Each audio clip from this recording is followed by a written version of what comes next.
This is Intimacy Architecture Radio with your host, Christy and Bella. Brought to you by Intimacy Architecture, www.intimacyarchitect.com. So you got your introduction into circus arts, and that, introduced you to a variety of partners that introduced you to the kink world. Tell me about that first. Do you remember your first kink experience? Oh geez. Now I'm trying to think about it. I guess I was lucky enough that things were really progressive, so I'm not sure what classifies as like a first kink experience, because I had people who were like, hey, do you want to try this out? And like, what is it? It's rope tie. And you're like, okay, whatever. And it didn't really feel kink because it was like a social event where someone had rope and then you would like learn how to tie things certain ways. It didn't feel like it was a kink.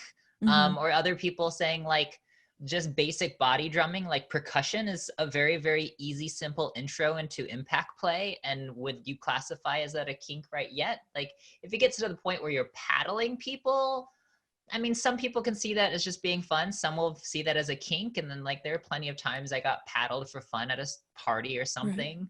So does that count?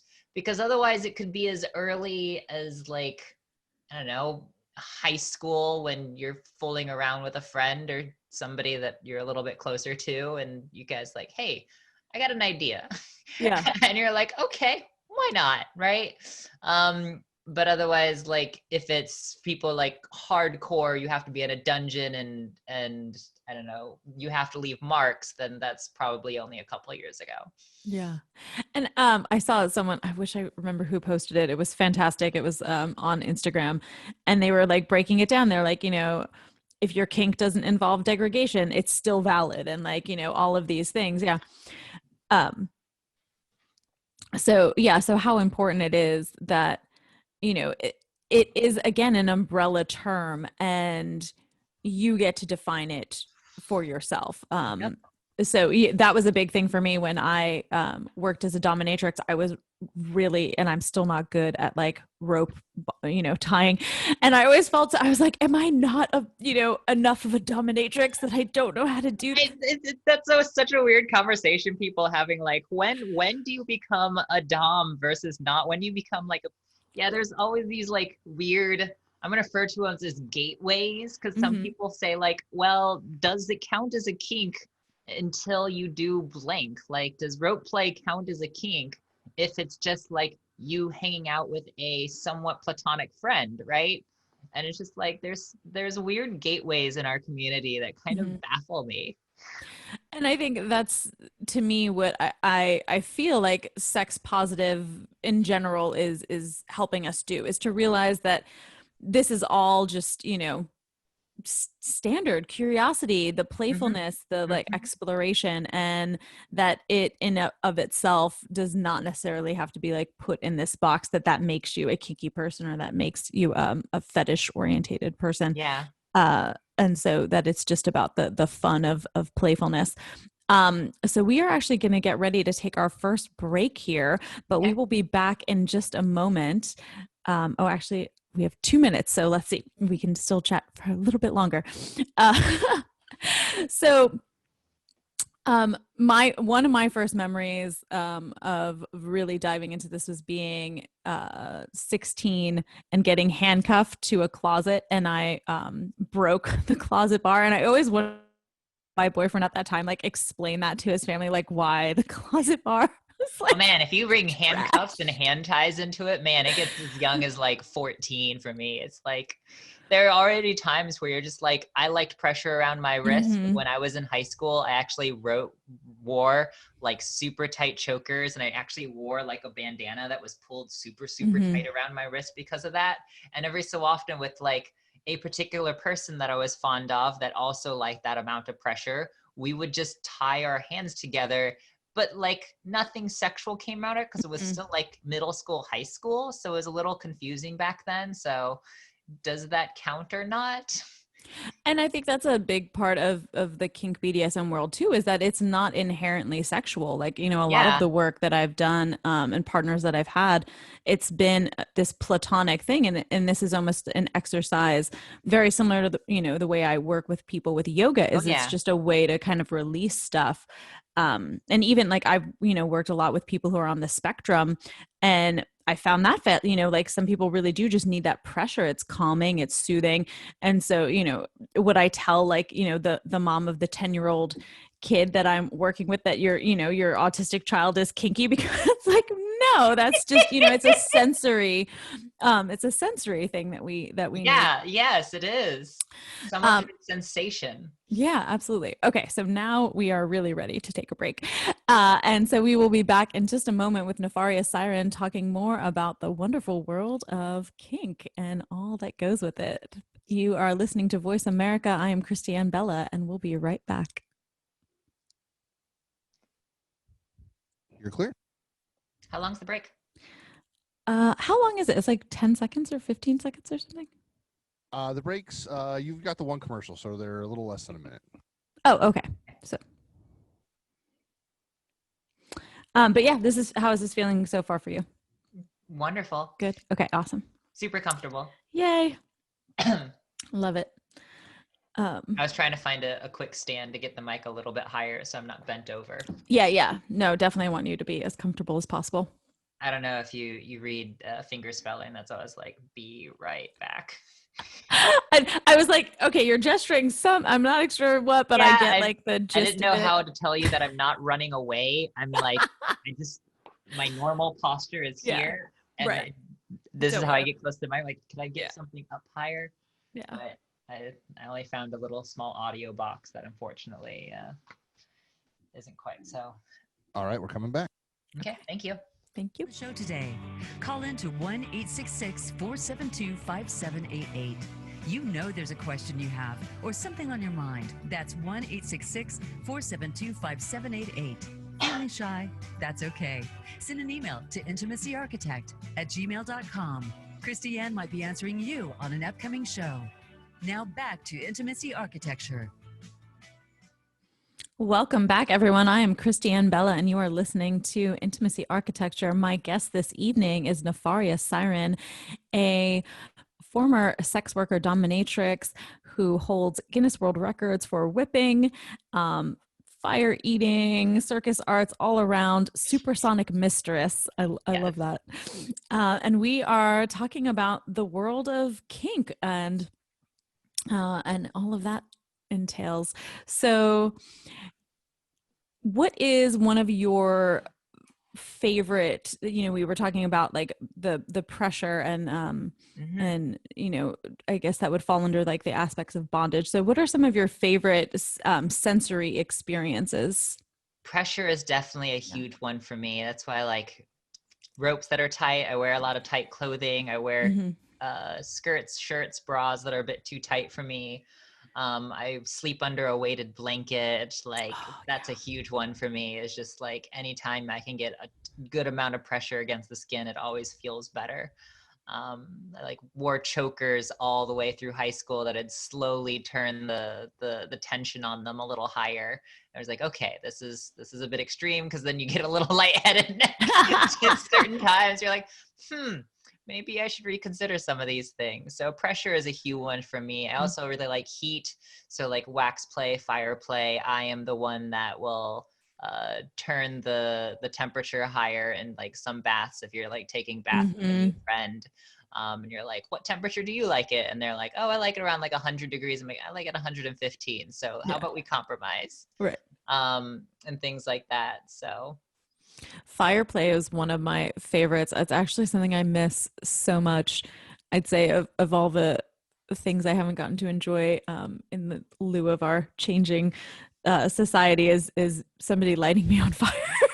It hits the adrenaline, the endorphins, the epinephrine, the heat, the continued sensation later, the afterburn, and depending on the person you are, like that long-term burn feeling there also gives you a nice little like, I like to call it like a keepsake. Like if you have that, depending on who you're with or what you're doing, that like small little burn that lasts like 4 or 5 days after that you're like, oh yeah, I remember that night. Yeah. Yeah, I love it. Yeah, and wax play is definitely one of my favorites.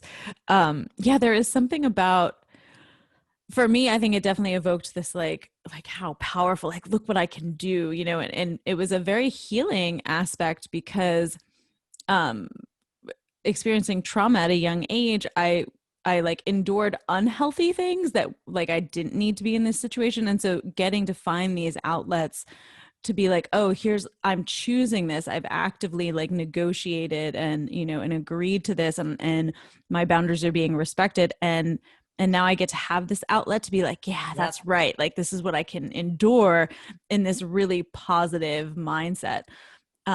So have you had experiences where you feel like, through these outlets, has there been like these healing moments or epiphany moments where you're like, oh, wow, like kind of going in through the outdoor and realizing like, okay, I get something new about this now?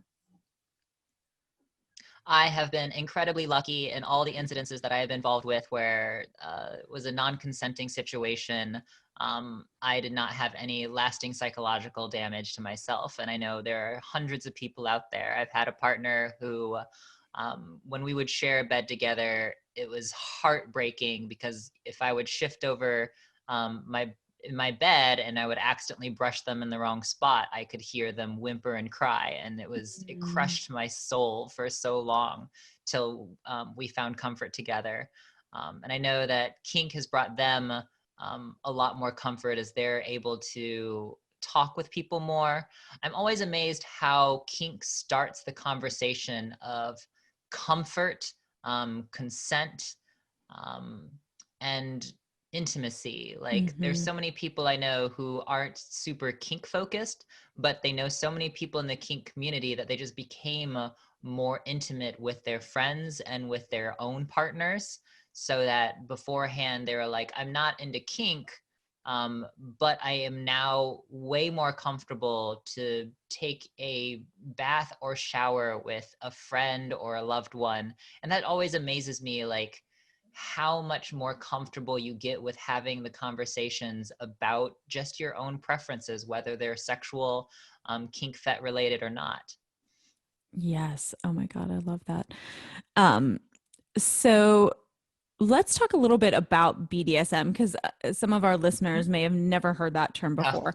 And I feel like everybody, has kind of their own little twist that they put on it. So I would love to hear your interpretation. So BDSM has so many subcategories, and even the acronym itself changes. Some people view it as bondage is usually the first one, and then it's sometimes dominant submissive for the DS. Some people call it a daddy in small. There's other ways they go through about that. And then some people refer to the S as sado, sadistic, and then M as masochism, so sadomasochism. And some people refer to the D as discipline, but all the way around, it kind of encompasses, these are the main points that pop into people's head when they consider BDSM. For me, it's just kind of one of those umbrella terms that say, we started with L, G, B, and T, and then added the A and the Q and the T and the number 2 and the U again and another Q.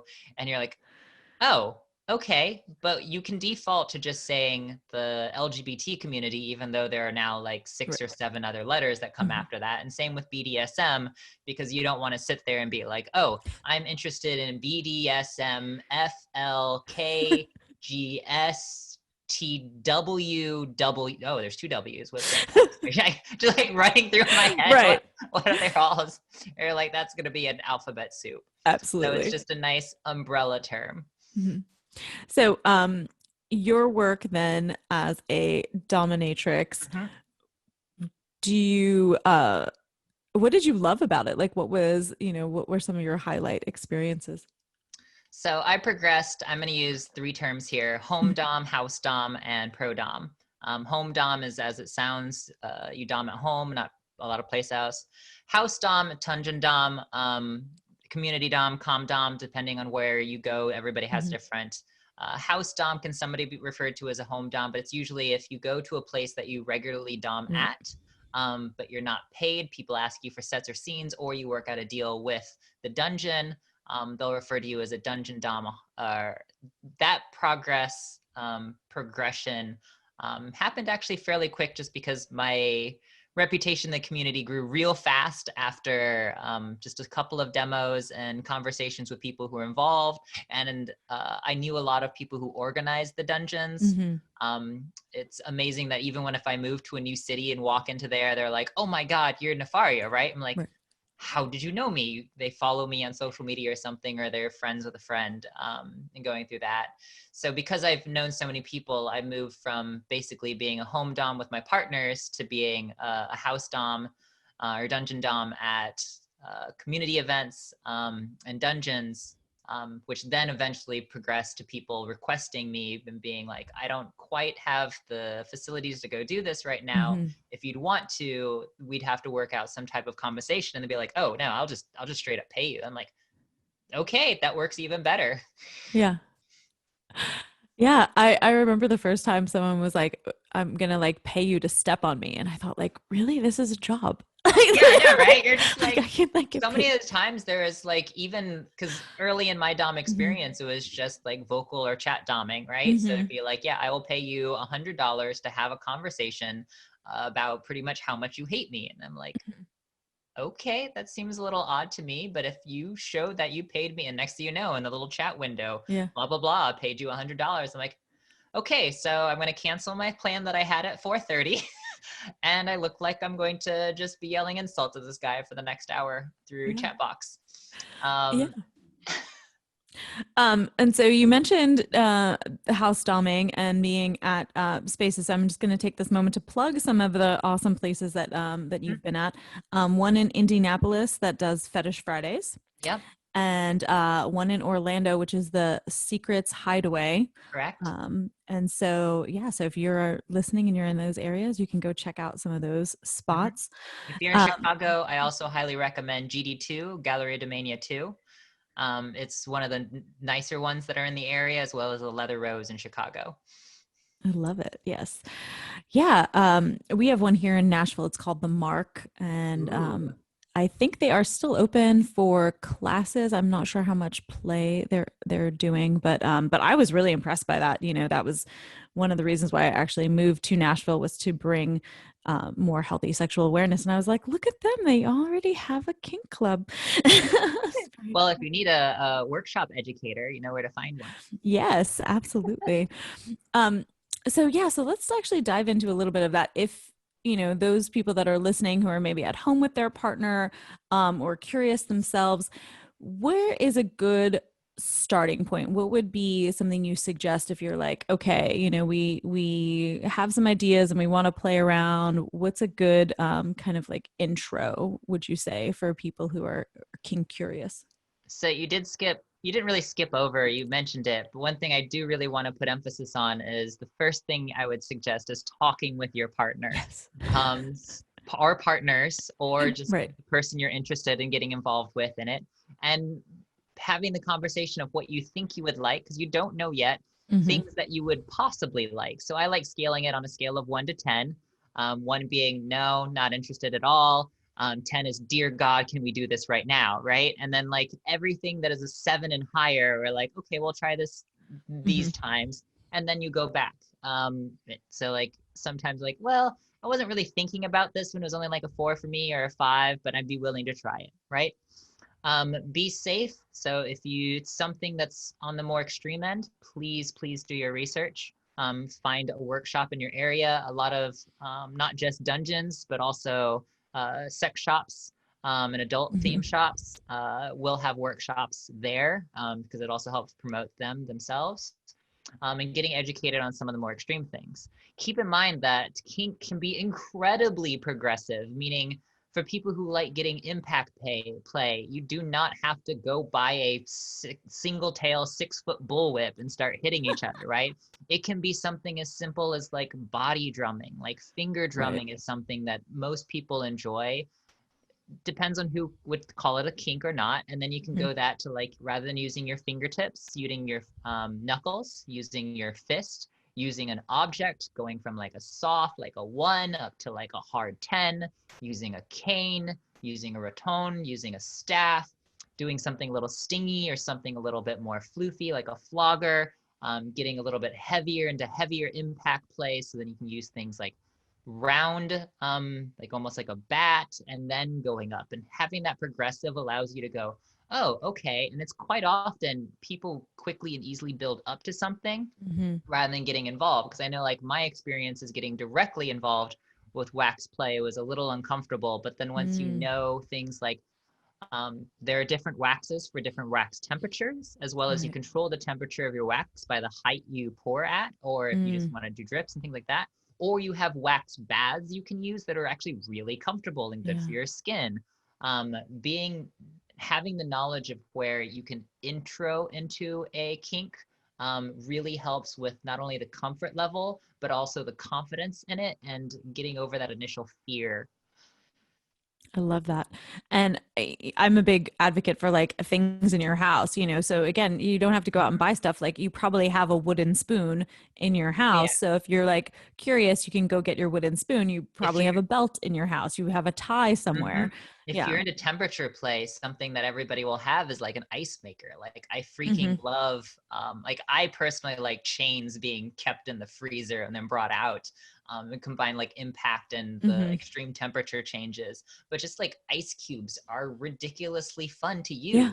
And there are things that some people don't consider kink. Some might call it kinky. Some just be like a fun thing to do is like, if you have a bag of Jolly Ranchers, getting one of them wet, saying have your partners close their eyes, circle a Jolly Rancher around a nipple or your clit, and then be like, hey, or if you're a male, around your head of your dick, and then be like, taste it. What flavor is it? It's now like a game. It's an easy way of getting involved. It's a light type of food kink, but also there are a lot of people who say that just sounds fun, but wouldn't call it a kink. Yeah. And I think, you know, that might be a place where if you are feeling struggling, I guess, with the labeling of it, is to just, you know, allow yourself to just be curious. And just, you know, like, these are things I'm interested in. And I love how you give, you know, the gauge of like, okay, you know, here's where I'm like, to like, yes, let's do this right now. And to start there and just be like, I'm curious about this. And so something I talk a lot about is what I call like test kitchen sex, is like, you know, just like, you know, before a restaurant would open up, you're just like, okay, we're just going to try this. Like no one is aiming to have an orgasm tonight. No one is like, you know, we're just going to play around and see, like, do we like this? Because a lot of times things sound good in theory, but then in reality is like, no, not so much. And to just have that room.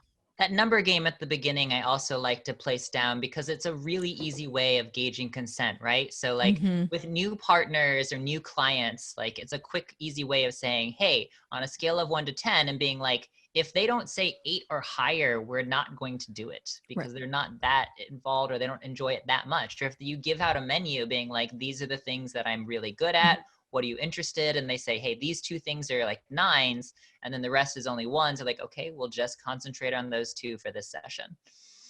And I think they might still have it on their website, thepleasurechest.com. If you go to them, I'm pretty sure they still have like a menu that you can actually print out that has like this long list of like possible kink things. So if you're, you know, if you're listening to this and you're like, I don't even know, you know, this is a good way to kind of like, okay, well, here's a whole list of ideas you can start playing around with. Oh, I forgot where we found that at, but there is a list of like the top 100 most common kinks, and it like when I read through it, even I had trouble identifying like 20 of them, going like, wait, what? Where did this come from? And there are a couple that you're just like, holy crap, how have we not tried this yet? Right. Yeah, Google is definitely your friend in this case. Like definitely hop on and have some fun Googling things and see what you might be into. And just, you know, go ahead. If you're not on FetLife, I'm 90% sure I found that list on FetLife. Fridays, 7 p.m. Central Standard Time. Like, share, and subscribe. Intimacy Architecture. Build a life you love.